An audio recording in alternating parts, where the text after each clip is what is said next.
Good afternoon, good morning. It's Mark Johnson from Loyalty 360. I hope everyone's happy, safe, and well. Welcome back to our Loyalty Live series. Happy Friday.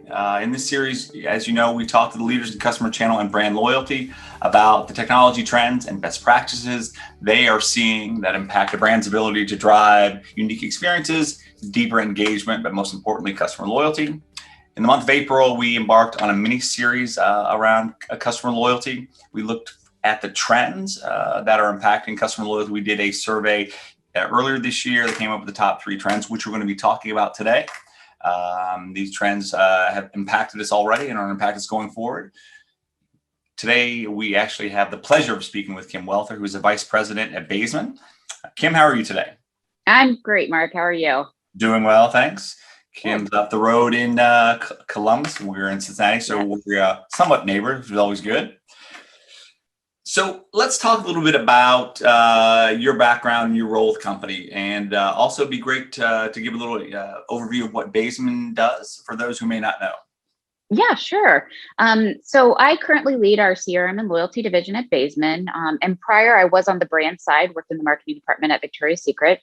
And at Baesman, we really work with brands to help identify both CRM and loyalty marketing strategies. And then we also help with execution and hindsight. Right. We have a variety of clients, mainly retail, but we do have home service, healthcare, and all of our clients, we do have their data in-house. Well, that's great.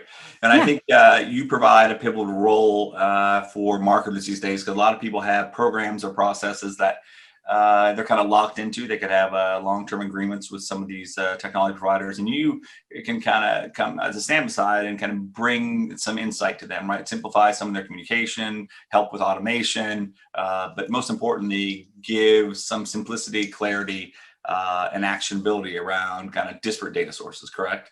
Yes, absolutely. That's really the main work in what we do here at Baesman. Absolutely. And you have a number of great clients that love what you do, so it's always good to hear from them. So yeah, keep up the good work in that regard for sure. Great.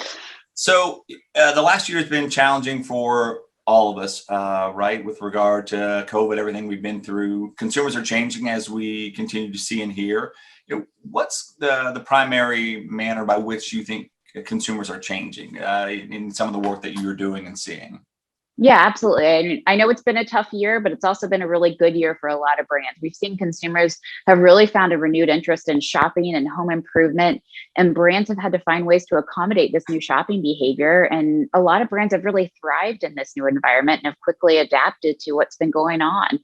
2020 brought shopping behaviors that we've never seen before, I'd say, for a lot of brands. And customers were spending more, they're transacting more. And, we've really talked about our segments, and new customers have grown, and the existing customers and those retention customers are shopping in ways they haven't before. So it's been an incredible year.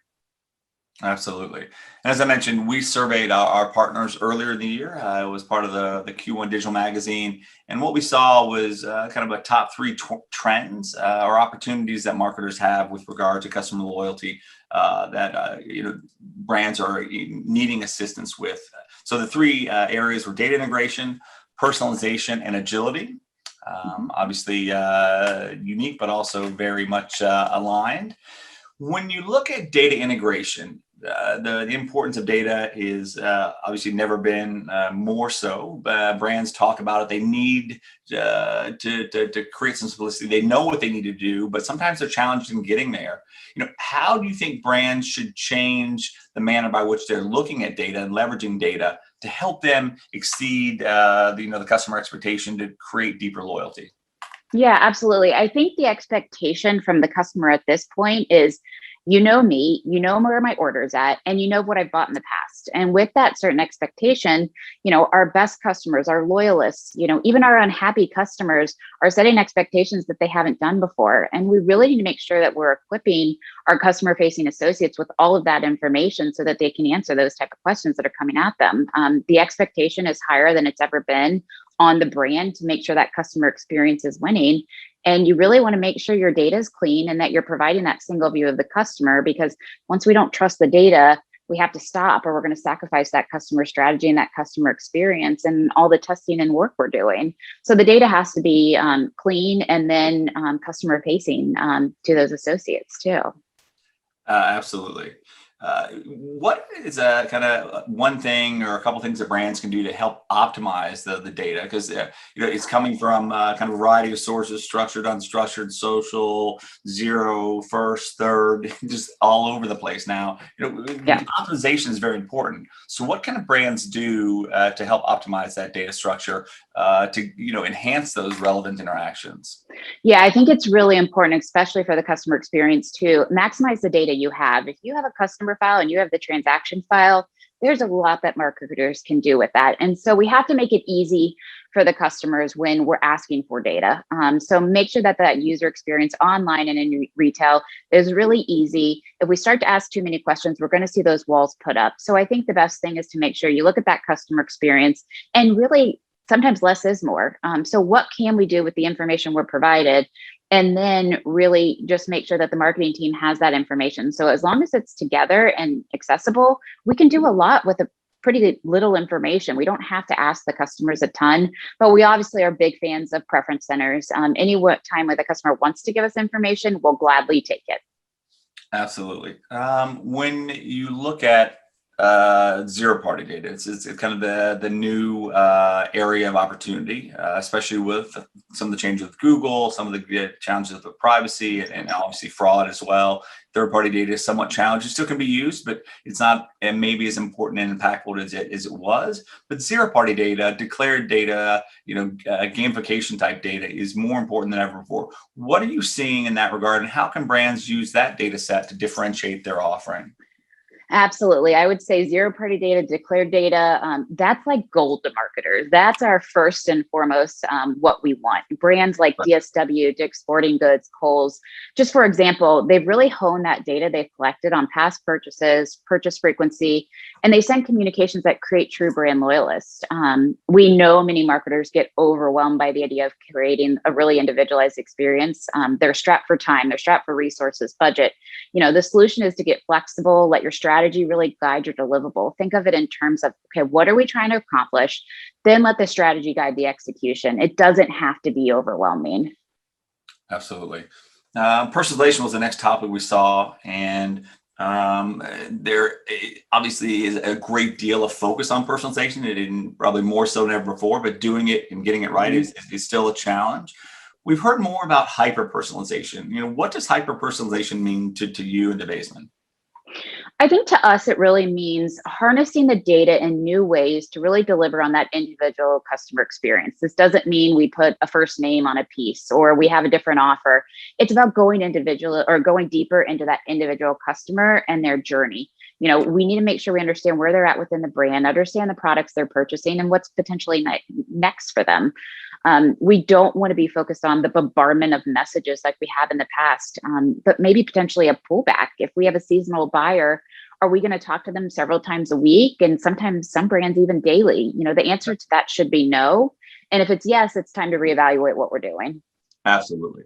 When you look at delivering hyper-personalized messages, offers, experiences, content, how can that lead or help brands enhance their long-term loyalty efforts and increase customer lifetime value? Yeah, absolutely. We have seen actually data recently that suggests 72% of consumers say they only engage with a piece that's personalized. So if we're taking kind of the steps that we've talked about, we're going to see a completely different shift in engagement with the customer. And obviously those shifts are about increasing response rates while decreasing marketing budget. And if a brand can execute that, it's going to build that long-term value with them. We need to pull back on those constant touch points. We need to really individualize the experience, and we'll see less unsubscribes. We want to make sure don't see that lack of engagement. We want to make sure that, email open rates aren't suffering. And by able to choose some of those pullback strategies, we're going to see all those metrics change in a positive way. Absolutely. It's a huge area of opportunity, but one challenge that we see with personalization in general, it takes more technology, it takes more analytics, takes more horsepower potentially to do it, and especially to do it at scale in a measurable and impactful way. What's the best way to track, kind of measure the efficacy of personalization efforts, with regard to potentially KPIs such as engagement or purchasing or whatever they may be? Yeah, I think it's important to remember as you begin the journey of personalization, contact cadence testing, it's important to go slow. It doesn't happen overnight. We really want to make sure that we identify groups that can move into this new level of personalization while the controls, the majority of the file continues at the normal brain cadence. The biggest mistake I've seen is, getting really excited about this kind of personalization journey and forgetting to test it. Just because you want to try it doesn't mean it won't have significant impact on sales. And it could if you change that personalization or you change that contact cadence. So we really want to make sure that we set leadership, set up the teams to understand that this is a marathon. It's not a sprint, and we need to go slow and methodically as we do it. Okay. Agility. Next topic we had, that was the third area of opportunity. Brands have had to go through a lot over the last 12, 14 months, keeping up with where COVID is, safety, security, making technology stack changes. Agility is something that we've heard more and more about. It's important for brands to be flexible, be pliable, listen to their customers. How important is it for brands to be agile in their creative processes, in their their customer loyalty processes, to differentiate themselves from the competitors? Yeah, I think it's incredibly important, especially in a time when brands have seen some of the best results coming out of this past year.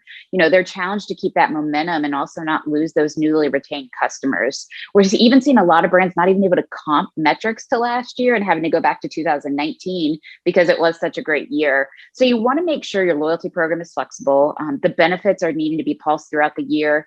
We need to watch engagement. We need to make sure that everything continues to stay at those potentially all-time highs. But this is not a year to kind of do a set it and forget it in terms of your loyalty program, any of your benefits. Now's the time to come stronger than ever with these new customers that have been obtained this past year. Customer loyalty, we think, is seeing a renaissance. We just released our first industry report on customer loyalty. There's a ton of interest in technologies that can enhance that. McKinsey thinks that only 10% of customers will be identifiable in 3 years. Where do you see customer loyalty kind of moving forward as far as importance or impact to brands? Yeah, absolutely. I agree with everything you just said there, Mark. It is absolutely critical. We've talked about the success of the past year, and loyalty is really our one place to give that personalized customer experience, recognizing at an individual level and turning those new customers into those existing retained customers. If we do loyalty right, it really is going to be easy to accomplish those things. But the metrics are going to be important. We really need to watch it early, catch it before these customers are lost, and make any changes in season.